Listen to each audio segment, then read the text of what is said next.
খালি একটা রিক্সা কিচ্ছু করতেছে না। আমিও তো এই চিন্তা করছি দেখবি কটা বাজে 4টা বাজে গেছে। যা সন্ধ্যার পরে আবার কোচিংয়ে যেতে হইব মানে আমরা একটা রিক্সাই পাবো না হাইটাও তো যাইতে মন চায় না এত দূর আর রোদটাও কমে না ছোটবেলায় একটা আইল হয়েছে এত কষ্ট করন যায় রোদের মধ্যে ওই তো একটা মামা একটা রিক্সাই যাক শেষমেশ পাওয়া গেছে দেখ বাড়াই বনেনি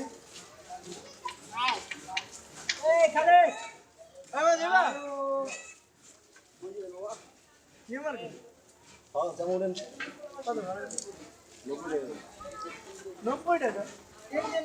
প্রতিদিন তো যায় 40 টাকা এখন ঈদের সিজন আর এমনি তো মামারা তোমরা গার্লফ্রেন্ড নিয়ে গেলে তো এমনি ভাড়া 20 টাকা ভাড়া যেত আরে তুমি তো বেশি কথা কমো গার্লফ্রেন্ড আলাদা গার্লফ্রেন্ড লয়ে যায় গার্লফ্রেন্ড আমার নিজে বেশি কথা এখন 45 টাকা দিবা আচ্ছা তাহলে 45 যাবি হ্যাঁ না গেলে আর ভোর দেওয়ার কথা তুমি গার্লফ্রেন্ড একদম পাড়ায় মেরে দাও 20 টাকা ভাড়া দিয়েছিলাম 20 টাকা ভাড়া দিতে দিলে কি এরকম আজকে বলে কি মজা পেয়েছি আমরা হ্যাঁ বলে না আর দেখতে তো যাইতাম না কি লাভ নেই গেলে পয়সা দিকে কি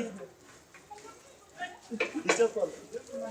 ওই বেশি টাকা নেবে আরে 20 টাকা দিয়ে চাষ করতেছে